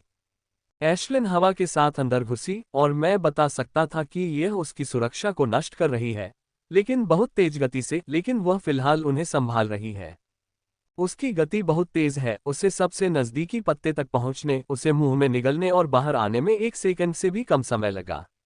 हालांकि उसे पत्ता पाने में 1 सेकंड से भी कम समय लगा होगा, लेकिन वह 1 सेकंड में ही बुरी तरह घायल हो गई थी। उसका शरीर चोटों से छलनी हो गया था। चोटें काफी गंभीर हैं, लेकिन वे पहले से ही स्पष्ट दर पर ठीक हो रही हैं। ये देखकर मैं आश्चर्यचकित हुए बिना नहीं रह सका, हालांकि मुझे उपचार का वह नियम पता है जो जादू कर रहा है। तुमने बहुत कष्ट उठाया है, मैंने एशलिन को थपथपाते हुए कहा और उसके मुंह से पत्ता लिया। जैसे ही मैंने उसे छुआ, मेरे अंदर एक फड़फड़ाहट की आवाज आई। मुझे पूरा यकीन है कि अगर मैं इस पत्ते पर ध्यान केंद्रित करूं, तो 1 दिन के भीतर मैं वायु तत्व को समझ लूंगा। मैंने इसे संविधान भंडार में रखने से पहले कुछ पलों के लिए देखा और देखा कि इसने कितनी जरूरतें पूरी की हैं। ये 9% है, जो मेरी अपेक्षा से काफी कम है, लेकिन फिर भी मेरे लिए ठीक है। मानव, अगर तुम मरना नहीं चाहते तो बेहतर होगा कि तुम वह पत्ता हमें सौंप दो। मैंने सुना। मेरे द्वारा लीड हटाने के 1 सेकंड बाद 4 वेयरवुल्फ का एक समूह मेरे सामने प्रकट हुआ। वे सभी एडमेंटाइन हैं, जिनमें से नेता शीर्ष एडमेंटाइन है। भाड़ में जाओ, मैंने उन्हें एक नज़र भी देखे बिना कहा और फिर अपने हाथ पर 4 जलाने वाली चीजें जलाकर वेयरवुल्फ्स पर फेंक दी। ये ग्रिम राक्षस काफी चतुर थे, उन्होंने तुरंत आग की खतरनाकता को भांप लिया और अपनी गतिविधियों और रक्षा विधियों का उपयोग करके भागने लगे। आहे, वे सिर्फ 1 मीटर ही भाग पाए थे कि चांदी की चिंगारी उन तक पहुंच गई और उनके शरीर में समा गई। जब उनके शरीर चांदी की रोशनी से जगमगा उठे तो वे चीखने लगे, लेकिन 1 सेकंड बाद अचानक रुक गए और राख में बदल गए। 98.7%। मैंने अपने अंदर देखा। जब मैंने अपने अंदर संविधान के भंडार को देखा, संसाधनों की खोज शुरू किए हुए मुझे 4 दिन हो चुके थे, और केवल 4 दिनों में मैंने लगभग उन संसाधनों को इकट्ठा कर लिया था जिनकी मुझे आवश्यकता थी। ये जितना मैंने सोचा था उससे अधिक तेजी से हुआ, क्योंकि मैंने अनुमान लगाया था कि अपने संविधान को स्तर 10 तक ले जाने के लिए सभी संसाधन जुटाने में मुझे कम से कम 1 सप्ताह का समय लगेगा, लेकिन मैंने ये काम लगभग 4 दिनों में ही कर लिया था। जब तक मुझे 1.3% बचे रहने लायक संसाधन मिल जाता है, तब तक मैं तुरंत अपने संविधान को लेवल 10 तक आगे बढ़ा सकता हूं, और उस समय मेरी ताकत फिर से बढ़ जाएगी। मुझे उम्मीद है कि मैं वॉर टॉवर खुलने से पहले आगे बढ़ जाऊंगा ताकि मैं वॉर टॉवर में पाए जाने वाले अमृत का उपयोग करके अपने स्तर पर वापस पहुंच सकूं। खैर, मुझे नहीं पता कि वॉर टॉवर कब खुलेगा, लेकिन मुझे पूरा यकीन है कि उससे पहले मैं अपने शरीर में सुधार कर लूंगा। कई लोगों की निगाहों के सामने मैंने एशलिन से संसाधन खोजने के लिए एक और अवशेष खोजने को कहा। इन 4 दिनों में मैं काफी मशहूर हो गया हूं, क्योंकि मैंने किसी भी व्यक्ति की तुलना में अवशेषों से ज्यादा संसाधन निकाले हैं। इससे कई लालची लोग मेरे पास आ गए। न केवल ग्रिम राक्षस बल्कि मनुष्य भी। मेरे पास आने वाले सभी ग्रिम राक्षस मर गए। मनुष्यों के लिए मैंने उन्हें ऐसा सबक सिखाया है कि वे किसी के प्रति कोई लालची विचार नहीं रखेंगे। हम संसाधनों की खोज कर रहे थे, तभी आसमान में नीली रोशनी धीरे धीरे हरे रंग में बदलने लगी। मैंने और अन्य लोगों ने देखा कि हम सभी युद्ध टॉवर की ओर मुड़ गए हैं, जो धीरे धीरे नीले से हरे रंग में बदल रहा है। मैंने कहा, वॉर टॉवर खुलने वाला है। अगर पिछले रिकॉर्ड सही है, तो 6 घंटे में पूरी 1000 मंजिलें पूरी तरह से हरी हो जाएंगी, और उस समय वॉर टॉवर का गेट खुल जाएगा। ये देखते हुए कि युद्ध टॉवर खुलने वाला है, मैं वास्तव में अभी उसकी ओर नहीं जाना चाहता, जबकि मैं अपने संविधान में उन्नति करने से बस कुछ इंच की दूरी पर हूं। लेकिन यह एक नाजुक समय है। यह एक महत्वपूर्ण समय है। मुझे मानवीय पक्ष में रहना होगा, क्योंकि टॉवर में प्रवेश करने से पहले ही बहुत बड़ा संघर्ष छिड़ सकता है और मेरा वहां जल्द से जल्द पहुंचना बहुत मददगार होगा। मुझे आत्मा महत्व के बारे में कोई विशेष जानकारी नहीं है, लेकिन मुझे स्पष्ट रूप से पता है कि मैं इस खंडहर में सबसे शक्तिशाली व्यक्ति हूं, और यह बात मुझे अन्य मनुष्यों के लिए अप्रत्यक्ष रूप से जिम्मेदार बनाती है। इसलिए चाहे मैं चाहूं या नहीं, मुझे जल्द से जल्द यहां से जाना होगा। काश ये बहुत अच्छा होता यदि टॉवर एक दिन देरी से खुलता, लेकिन ऐसा लग रहा है कि मैं उतना भाग्यशाली नहीं हूं। खैर, इसके बारे में दुखी होने की कोई आवश्यकता नहीं है। मुझे यकीन है कि मैं पहले 100 मंजिलों में 1.3% संसाधनों को इकट्ठा करने में सक्षम हो जाऊंगा, और अगर मैं भाग्यशाली हूं, तो मैं स्तर 11 के संविधान के लिए सामग्री इकट्ठा करने में भी सक्षम हो सकता हूं। हालांकि ये देखना कठिन होगा कि मुझे 4 गुना अधिक संसाधनों की आवश्यकता होगी, लेकिन मुझे लेवल 11 के लिए इसकी आवश्यकता थी। ये खंडहर संसाधनों को जल्दी से इकट्ठा करने के लिए सबसे अच्छी जगह है। बाहर मुझे अपने संविधान को उन्नत करने के लिए आवश्यक संसाधनों को इकट्ठा करने के लिए महीनों या वर्षों की आवश्यकता हो सकती है। टॉवर में मेरे पास संसाधन प्राप्त करने के बहुत सारे अवसर होंगे, विशेष रूप से उच्च स्तर पर। मुझे उन्हें प्राप्त करने के लिए बस मजबूत होने की आवश्यकता है। जैसे ही टावर का रंग हरा होना शुरू हुआ, हजारों लोग टावर की ओर बढ़ने लगे। इतनी बड़ी संख्या देखकर मैं काफी हैरान रह गया। जब वे टॉवर की ओर बढ़ रहे हैं, तो दोनों पक्ष एक दूसरे पर हमला करने का कोई मौका नहीं ले रहे हैं। उन सभी का ध्यान मुख्य रूप से टॉवर तक जल्द से जल्द पहुंचने पर केंद्रित है। संसाधन एकत्र करने के 4 दिनों में मैं टॉवर के काफी करीब गया और इसकी तैयारी के लिए सुरक्षित जड़ का नक्शा भी बनाया। इसलिए अब जब द वॉर टॉवर खुल रहा है, तो मैं उस सुरक्षित मार्ग का अनुसरण कर रहा हूं जिसे मैंने काफी तेज गति से बनाया था। मैंने 5 घंटे की यात्रा 1 घंटे में पूरी कर ली। मैं द वॉर टावर को देख सकता था, जो मुझसे कुछ 100 मीटर आगे था, और यह बहुत बड़ा है, बिल्कुल विशाल। यह अब तक की सबसे ऊंची संरचना है, चाहे वह मानव निर्मित हो या अन्यथा। यह 1000 मंजिल लंबी है, और अंदर की जगह और भी बड़ी है क्योंकि इसे स्थानिक विधि द्वारा बढ़ाया गया है। टावर के नीचे 3 मिलियन से ज्यादा लोग पहले से ही जमा थे, और वे टावर के सामने चींटियों की तरह दिख रहे थे। मैंने मानवीय पक्ष को देखा, जिसमें लगभग 5 लाख लोग थे, जो ग्रिम मॉन्स्टर्स से 5 से 6 गुना कम थे। और दोनों तरफ की संख्या हर सेकंड बढ़ती जा रही थी, क्योंकि अधिक से अधिक लोग आते जा रहे थे, क्योंकि वे देख रहे थे कि टॉवर हरा हो रहा है। मैं मानव पक्ष की ओर बढ़ा, और जैसे ही मैं करीब पहुंचा, मुझे उनकी आभा का एहसास हुआ, और मैंने देखा कि ज्यादातर लोगों के उपहार सीमा से हैं। खड़े लोगों में मैंने देखा कि प्लेटिनम अभिजात वर्ग की संख्या गोल्डन अभिजात वर्ग से 10 गुना अधिक थी। ऐसे दृश्य बाहर देखना असंभव है, क्योंकि गोल्डन अभिजात वर्ग की संख्या हमेशा प्लेटिनम से अधिक होती है। इस खंडहर में प्रवेश करने वाले अधिकांश गोल्डन एलीट पहले से ही प्लेटिनम एलीट बन चुके थे, क्योंकि इस खंडहर में सीमित ऊर्जा की प्रचुरता मौजूद थी। साथ ही इस सीमित ऊर्जा के कारण मेरे सामने 10,000 से ज्यादा एडवेंटाइन मौजूद हैं। बाहर इतनी संख्या में एडवेंटाइन को देखना लगभग असंभव है, लेकिन यहाँ सब कुछ संभव है।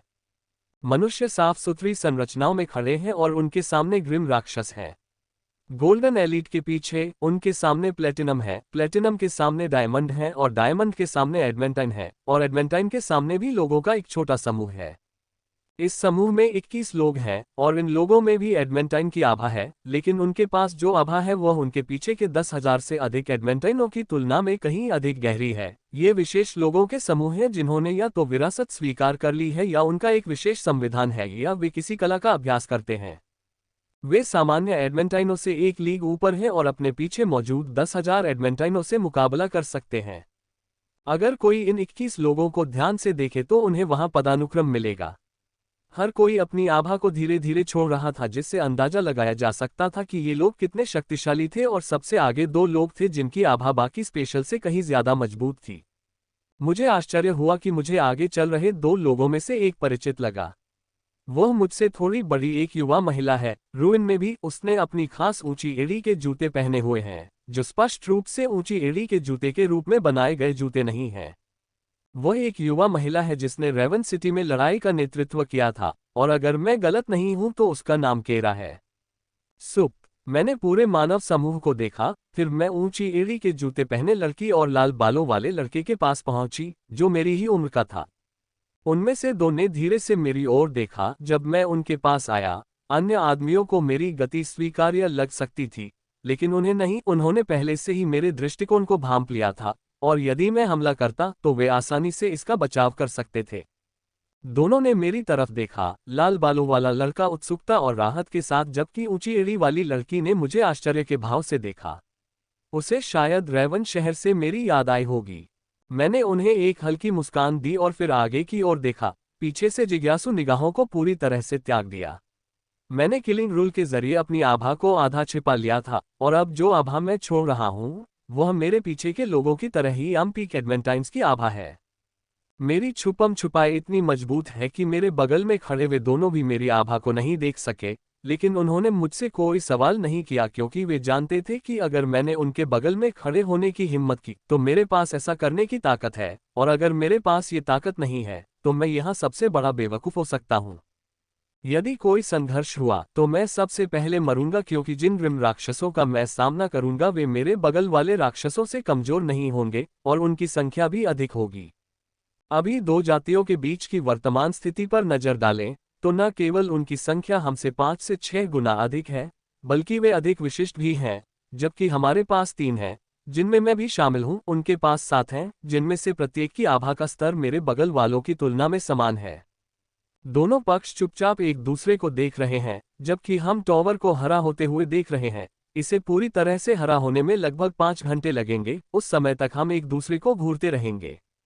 जब टावर पूरी तरह से हरा हो जाएगा तभी हम एक दूसरे के प्रति शत्रुतापूर्ण हो जाएंगे। यदि वे टावर के बाहर या टावर के अंदर संघर्ष चाहते हैं तो पूरी तरह से दूसरे पक्ष पर निर्भर होंगे। 4 घंटे बीत चुके थे और टावर के पूरी तरह से हरे होने में मुश्किल से आधा घंटा बाकी था। इन 4 घंटों में लोगों की संख्या 3 गुना बढ़ जाती है और हर सेकंड में और भी लोग आते रहते हैं। अब हमारे पास 6 स्पेशल हैं, जिनमें मैं भी शामिल हूं, जबकि ग्रिम मॉन्स्टर्स के पास 15 हैं, जो कि हमसे 2 गुने से भी अधिक है। लेकिन यह अभी भी ठीक है, हम उनसे जीत नहीं सकते, लेकिन हम उन्हें लंबे समय तक व्यस्त रख सकते हैं। लेकिन बाहर लड़ाई की संभावना 50% से भी कम है, क्योंकि अब तक जितनी भी बार दरवाजे खुले हैं उनमें से केवल 2 बार ही बाहर संघर्ष हुआ है। अधिकांश संघर्ष अंदर ही हुए हैं।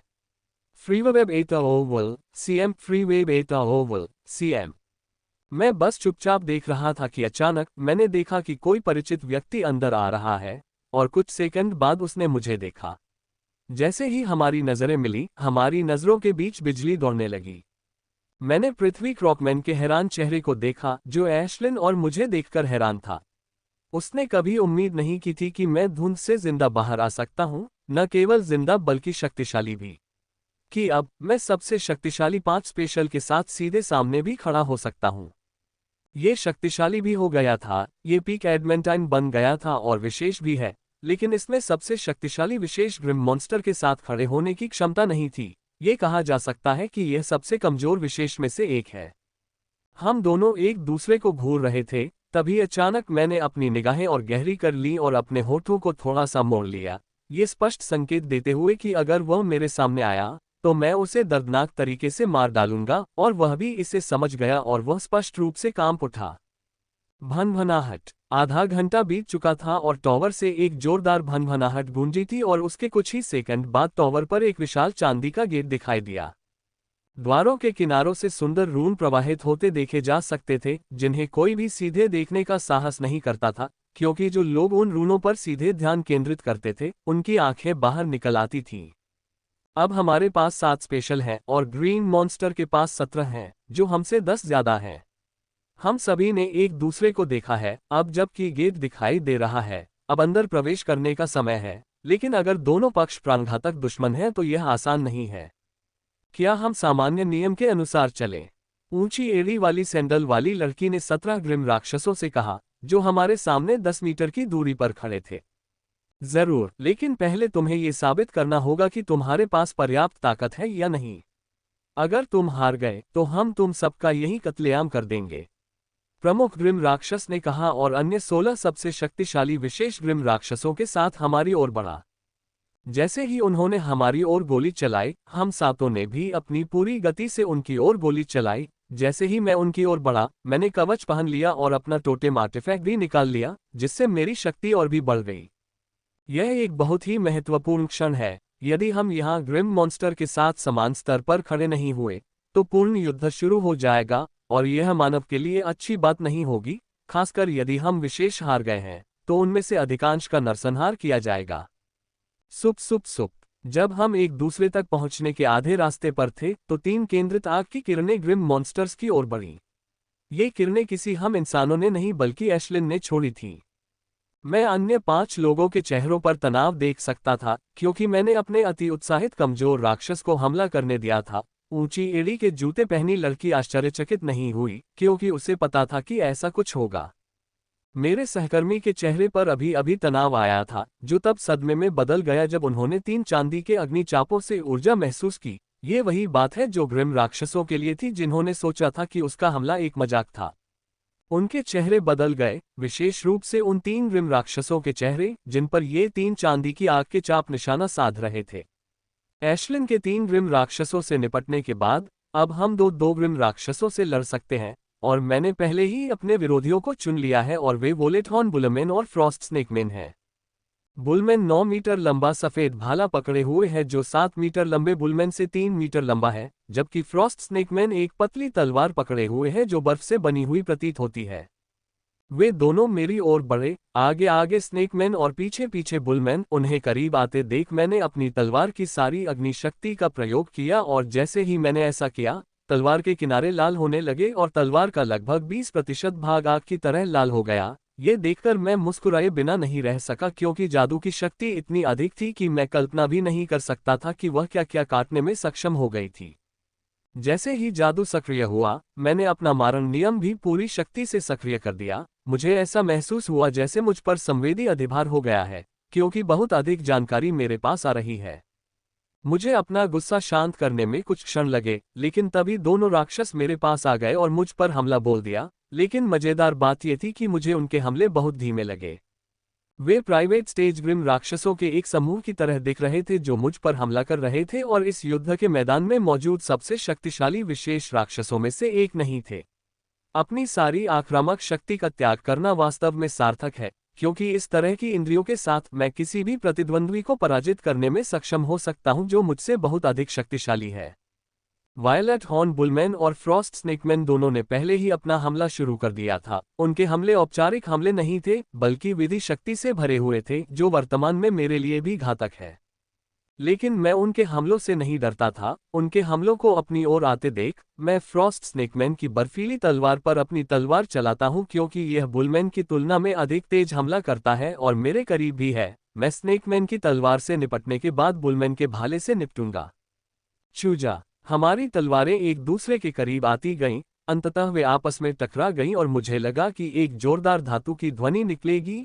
लेकिन मुझे और स्नेकमैन को यह देखकर बहुत आश्चर्य हुआ कि मेरी तलवार ने फ्रॉस्ट स्नेकमैन की बर्फीली पतली तलवार को सीधे काट डाला था और उसे 2 टुकड़ों में काट दिया था।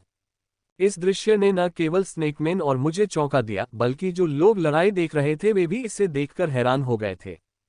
स्नेकमैन की तलवार देखने में भले ही नाजुक लगती हो, लेकिन ये बहुत भारी है। इसका वजन मेरी तलवार के करीब है और यह भी न भूले कि यह एक विशेष तलवार है जिसने इसे एडमेंटाइन्स के हथियारों के बीच भी एक साधारण हथियार बना दिया है। तलवार को काटते समय मुझे आश्चर्य हुआ, क्योंकि मैंने कभी यह उम्मीद नहीं की थी कि जादू की शक्ति इतनी अधिक हो जाएगी और यह एडमेंटाइन के शक्तिशाली हथियारों को काटने में सक्षम होगी। यह आश्चर्य की बात थी, लेकिन इससे अवसर भी पैदा हुआ, क्योंकि मेरी तलवार ने स्नेकमैन की तलवार को चीरते हुए वह बहुत तेज गति से स्नेकमैन की छाती की ओर बढ़ी। सर्प पुरुषों के चेहरे का रंग उड़ गया और कुछ क्षण के लिए संघर्ष दिखाई दिया। फिर वह पीछे हटने लगा, लेकिन सर्प पुरुषों को आश्चर्य हुआ कि उसके पीछे हटने से तलवार की गति पर कोई प्रभाव नहीं पड़ा, क्योंकि वह उसी गति से आ रहा था। ये देखकर मेरे चेहरे पर मुस्कान आ गई। हालांकि मैं इसे मार नहीं सकता था, क्योंकि यह चीजों को काफी जटिल बना देगा और शायद वह लड़ाई भी शुरू हो जाएगी जिसे हम टालने की कोशिश कर रहे हैं। फिर भी मैं इसके साथ थोड़ा मजा तो ले ही सकता था। खटखट। मेरी तलवार ग्रिम राक्षस की छाती से सिर्फ एक हाथ की दूरी पर थी जब एक सफेद भाला प्रकट हुआ और उसने मेरी तलवार को रोक दिया। मैं इस अवरोध से आश्चर्यचकित नहीं हूं। अगर मैं चाहता तो आसानी से इससे बच सकता था और फ्रॉस्ट स्नेकमैन को 2 टुकड़ों में काट सकता था, इससे पहले कि इसकी कोई विशेष क्षमता साकार हो। मानव, ये पर्याप्त है। वायलेट हॉर्न बुलमैन गुस्से से गरजा। ये बहुत गुस्से में है और इसका कारण यह नहीं है कि मैं फ्रॉस्ट स्नेकमैन के पीछे जा रहा था, बल्कि मेरी तलवार ने इसके सफेद भाले पर जो निशान बना दिया था, इसने बुलमैन को वास्तव में क्रोधित कर दिया था।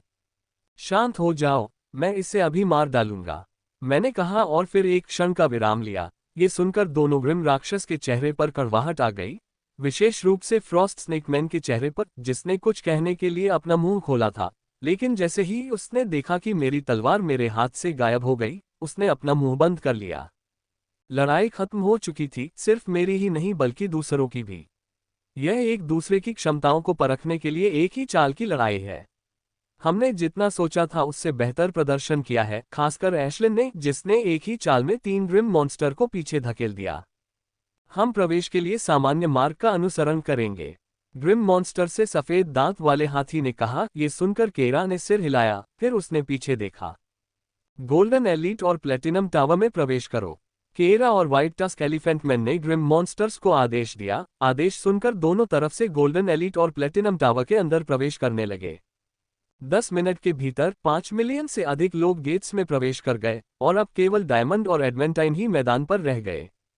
डायमंड्स 1 घंटे बाद प्रवेश करेंगे और उसके 1 घंटे बाद एडमेंटाइन की बारी होगी और एडमेंटाइन्स के 3 घंटे बाद हम स्पेशल प्रवेश करेंगे। यह एक लंबी प्रक्रिया है, लेकिन यदि हम सब एक साथ टॉवर के अंदर प्रवेश करते हैं तो यह आवश्यक है। हम तुरंत ही लड़ाई शुरू कर देंगे, भले ही पहले 100 मंजिलों में हजारों अलग अलग अंतरिक्ष क्षेत्र हों। यही कारण है कि हमने लोगों को 1 घंटे के अंतराल पर भेजा, ताकि वे पहले पहुंच सकें और उच्च स्तर के लोगों द्वारा सीधे तौर पर मारे न जाएं। इस घंटे के अंतर ने बहुत बड़ा प्रभाव डाला और कमजोरों के जीवित रहने की दर को बढ़ा दिया तथा उन्हें अपने पीछे आने वाले मजबूत लोगों के सामने अपनी शक्ति बढ़ाने का मौका दिया। समय बीतता गया और लोग आते रहे। जो लोग प्लेटिनम या उससे नीचे थे वे सीधे प्रवेश कर सकते थे, जबकि उससे ऊपर के स्तर वालों को अपनी प्रविष्टियों का समय आने तक इंतजार करना पड़ता था। साले, इतनी जल्दी वापस आने से पहले ही वह मर गया होगा। व्हाइट टस्क एलिफेंट मैन चिल्लाया, क्योंकि इसने पहले ग्रिम राक्षस को मार डाला था। 1 मिनट के भीतर प्लेटिनम और नीचे के राक्षस निकास द्वार से बाहर आ गए। ये देखकर कि ग्रिम मॉन्स्टर ही सबसे पहले बाहर निकला है, हमारे चेहरों पर मुस्कान आ गई, जबकि ग्रिम मॉन्स्टर के चेहरे पर कड़वाहट थी। जो सबसे पहले बाहर निकलता है उसे हमेशा अपनी जाति से शर्मिंदगी का सामना करना पड़ता है। जैसे ये ग्रिम मॉन्स्टर जो बाहर आया, उसने नस्ल की शर्म मिटाने के लिए सीधे हत्या कर दी। अगर वह इंसान होता तो हम उसे नहीं मारते, लेकिन निराशा में हमारा मूड जरूर खराब हो जाता। इसके 2 सेकंड बाद एक और ग्रिम मॉन्स्टर निकास द्वार से बाहर आया और उसके बाद एक और आया तथा अंत में प्रकट हुआ। हालांकि पहला मॉन्स्टर ही बाहर आया। एक बार प्रवेश करने के बाद कोई भी आसानी से बाहर आ सकता है। उन्हें बस टॉवर द्वारा दिए गए बैच को कुचलना होगा और वे 3 सेकंड में टेलीपोर्ट हो जाएंगे।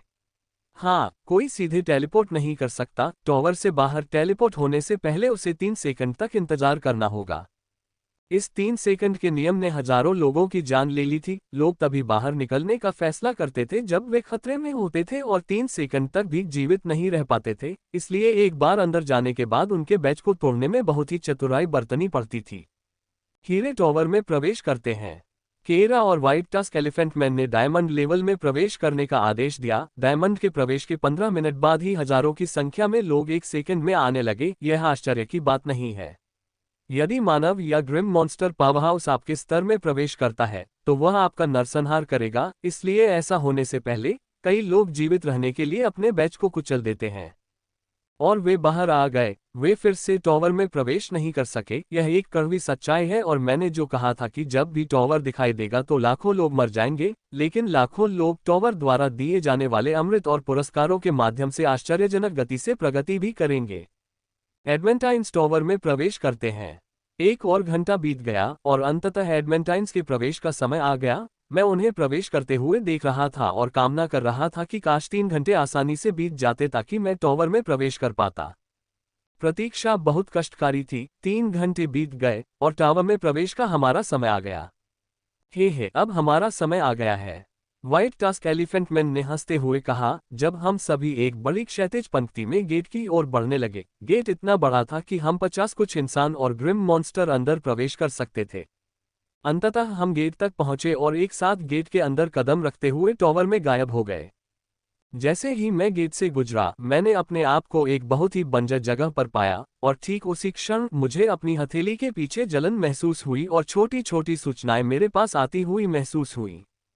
मेरी हथेली के पीछे द वॉर टॉवर का एक लाल निशान उभर आया था। मैंने इसे अपने दिमाग से नियंत्रित किया और मैं इसे कुचलना चाहता हूं। मुझे बस इसे अपने दिमाग से आदेश देना है और यह कुचल जाएगा। नियम वैसे ही थे जैसे मैं जानता हूं कि टेलीपोर्टेशन केवल 3 सेकंड के बाद ही होगा जब मैं इसे कुचल दूंगा और हर 10 स्तर पर एक अमृत मिलेगा और हर 100 स्तर पर एक इनाम मिलेगा। प्रत्येक स्तर को पार करने के लिए मुझे टावर द्वारा मेरे सामने फेंके गए पर्याप्त स्तर के अवरोधों को मारना होगा तथा अगले स्तर तक पहुंचने के लिए पर्याप्त अंक अर्जित करने होंगे, तथा यह मैं कैसे जानूंगा, यह मुझे बैच बताएगा। जज मरो। मैंने एक क्षण के लिए इधर उधर देखा, फिर जैसे ही मैंने बंजर जमीन के अंदर एक कदम रखा, मैंने एक धीमी सी आवाज सुनी और अगले ही क्षण मिट्टी से बनी मानव आकृतियां कहीं से प्रकट हुईं और मेरी ओर आईं और जोर से चिल्लाने लगीं। अगर कोई उन्हें बिना ध्यान लगाए देखे तो उसे लगेगा कि वे असली इंसान हैं। उनके मिट्टी के शरीर को छोड़कर उनके बारे में सब कुछ असली लगता है। उनकी हरकतें, उनकी आवाज, सब कुछ असली लगता है। ये मिट्टी की आकृतियां कमजोर नहीं हैं, उनमें से प्रत्येक में प्रारंभिक स्वर्ण अभिजात वर्ग की ताकत है और फिर एक समूह के साथ आने पर वे और भी अधिक मजबूत हो जाते हैं। धूप धूप धूप। मैंने क्षण भर उन्हें देखा, फिर मेरे शरीर से 1 इंच भी हिले बिना ही आग की एक लपट निकली और मिट्टी की मूर्तियों में समा गई और उन्हें धूल में बदल दिया। मैं 600 मंजिलों के बारे में नहीं सोचता, मुझे तो टावर द्वारा मेरे सामने डाली जाने वाली बाधाओं को भी देखना है। जब मैं 600 पहली मंजिल पर पहुंचूंगा तभी ये चीजें मेरे लिए दिलचस्प होंगी। कुछ देर तक मिट्टी की मूर्तियों को देखने के बाद मैं तेजी से आगे बढ़ने लगा। 100 मंजिलों में से प्रत्येक स्तर 2 किलोमीटर वर्ग का है। मुझे बस उस दूरी को पार करना है और मैं दूसरी मंजिल का प्रवेश द्वार देख लूंगा। ये टावर बहुत बड़ा है, लेकिन अंदर की जगह इससे हजारों गुना ज्यादा है। स्थानिक तरीकों से जगह को बढ़ाया गया है। हर मंजिल में हजारों स्तर हैं और हर मंजिल पर ये स्तर कम होते जाते हैं और फिर 901 मंजिलें हो जाती हैं। 901 से कोई भिन्न स्तर नहीं है, सभी को समान अंतिम 100 स्तरों से गुजरना होगा। भनभनाना। मैं तेजी से आगे बढ़ा और जैसे ही मैं आगे बढ़ा, मेरे शरीर से सैकड़ों किंडल निकले। 5 सेकंड बाद मेरी कलाई हल्की सी झंझना उठी और जब मैंने देखा तो मैंने पाया कि टॉवर का निशान हरा हो गया है, जिसका अर्थ था कि मैंने पर्याप्त बाधाओं को मार दिया है जिससे मैं दूसरे स्तर से गुजर सकता हूं। ये देखकर मैंने तुरंत अपनी गति बढ़ा दी और लेवल 2 के गेट पर पहुंच गया और उसे पार कर गया। वहां मुझे वही बंजर नजारा मिला, जहां सिर्फ इतना फर्क था कि वहां थोड़ी ज्यादा मजबूत मिट्टी की मूर्तियां थीं, जिन्हें मैंने कुछ सेकंड के भीतर ही मार दिया था और अगली मंजिल लेवल पर चला गया था। ये टॉवर वाकई बहुत बढ़िया है, इसमें मारने के लिए बहुत सारी बाधाएं हैं। अगर मैं अभी गोल्डन एलीट होता तो मैं यहाँ रोमांचक लड़ाई कर रहा होता। इन मंजिलों तक सब कुछ बहुत मुश्किल है, लेकिन जब मैं ऊपर पहुंचूंगा तो चीजें रोमांचक हो जाएंगी। इसलिए मुझे वहां जल्द से जल्द पहुंचना है, इसीलिए मैं प्रत्येक मंजिल को 10 सेकंड से भी कम समय में पार कर रहा हूं, और इस तरह मैं टॉवर में प्रवेश करने के 1 मिनट के भीतर 7वीं मंजिल पर पहुंच गया और 1.5 मिनट में 10वीं मंजिल पर पहुंच गया। मैं 10वीं मंजिल के निकास द्वार के सामने खड़ा था। यहां से मैं 11वीं मंजिल पर नहीं पहुंचूंगा, बल्कि 11वीं मंजिल पर जाने से पहले कुछ सेकंड के लिए अमृत प्राप्त करने के लिए एक विशेष स्थान पर पहुंचूंगा। भनभनाना। थोड़ा उत्साहित महसूस करते हुए मैंने अंदर एक कदम बढ़ाया और जल्द ही खुद को छोटे से कमरे में पाया, जिसके हर हिस्से में आकृतियां बनी हुई थीं। जैसे ही मैं वहां पहुंचा, कमरा गूंज उठा और रून चमकने लगे। ठीक उसी क्षण मुझे अपने शरीर और आत्मा में एक हल्की सी ताजगी भरी अनुभूति महसूस हुई। अगर मैं एक औसत गोल्डन एलीट होता, तो मुझे इस ताजगी भरी ऊर्जा से अपना स्तर बढ़ता हुआ महसूस होता। यह एक अमृत है मेरे लिए। ये कुछ नहीं करता क्योंकि मैं पीक एडमेंटाइन हूं, लेकिन एक गोल्डन एलीट के लिए ये बहुत कीमती है। सुप। ये ताजगी भरा एहसास 5 सेकंड तक रहा, फिर यह रुक गया और मैं वापस 11वीं मंजिल पर पहुंच गया। जैसे ही मैं वहां पहुंचा, मैंने फिर से अपनी तेज गति से लेवल क्रॉसिंग शुरू कर दी, पहले से ज्यादा तेजी के साथ। मेरी गति इतनी तेज थी कि मुझे प्रत्येक मंजिल को पार करने में केवल 6 सेकंड लगे। स्तरों को पार करने की यह अद्भुत गति। मुझे बस एक ही बात ध्यान में रखनी है कि जितना हो सके उतनी तेजी से किंडल को छोड़ना है, ताकि जब तक मैं बाहर निकलूं, तब तक मैं इतनी बाधाओं को खत्म कर चुका होता कि मुझे अगले स्तर पर जाने की अनुमति मिल जाती। मैंने एक के बाद एक कई स्तर पार किए और हर 10 स्तर के बाद मुझे एक अमृत प्राप्त हुआ, और इस तरह मैं बिना किसी समस्या के अपनी तीव्र गति से 50वें स्तर और नाली को पार कर गया। जैसा कि मैंने कहा था कि जब तक मैं 600 पहली मंजिल पर नहीं पहुंच गया, मैं अपनी वर्तमान गति बनाए रख सकता था। इसलिए मैं एक के बाद एक स्तर पार करता रहा जब तक कि मैं अंततः 82वें स्तर पर नहीं पहुंच गया, जहां मैं आखिरकार रुक गया क्योंकि मैंने अपने अलावा किसी और को देखा। 4 ग्रिम राक्षस और एक मानव हैं, उनमें से प्रत्येक क्ले गोलेम्स के खिलाफ हताश होकर लड़ रहे हैं। आखिरकार मैंने उन्हें देखते ही बुदबुदाया। मैं किसी से मिलना चाहता था, खासकर ग्रिम मॉन्स्टर से, ताकि मैं उनका सामान ले जा सकूं।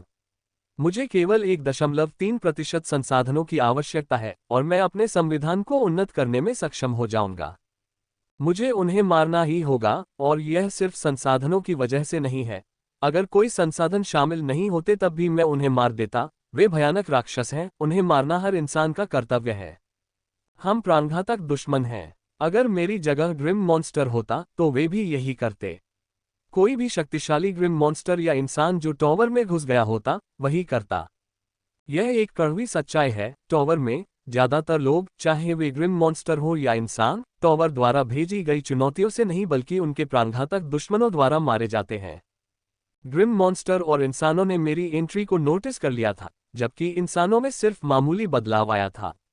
ग्रिम मॉन्स्टर पूरी तरह से पीला पड़ गया और उसी समय उनके बैज भी कुचल दिए, लेकिन मैं उन्हें कैसे जाने दे सकता था।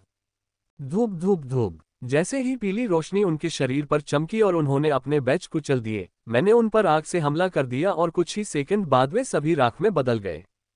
मैं तुरंत उनके स्थान पर गया और उनकी चीजें उठाकर अपने भंडारण में रख ली, और जब उन्होंने कुछ देर बाद चीजें छांटनी शुरू की, तो मैंने एक विशेष ब्लॉक से सारी चीजें निकाल ली, जिसे मैंने सभी ऊर्जा और हर्बल चीजों को भंडारित करने के लिए बनाया था। मैंने उसमें से सारी चीजें निकाल ली और आगे बढ़ने से पहले उन्हें संविधान भंडारण में भर दिया। मैंने सामान या उस प्रतिशत को भी नहीं देखा जिसकी मुझे आवश्यकता थी। मेरा एकमात्र लक्ष्य इसे 100% तक भरना था। उस समय गठन स्वयं मुझे सूचित करेगा।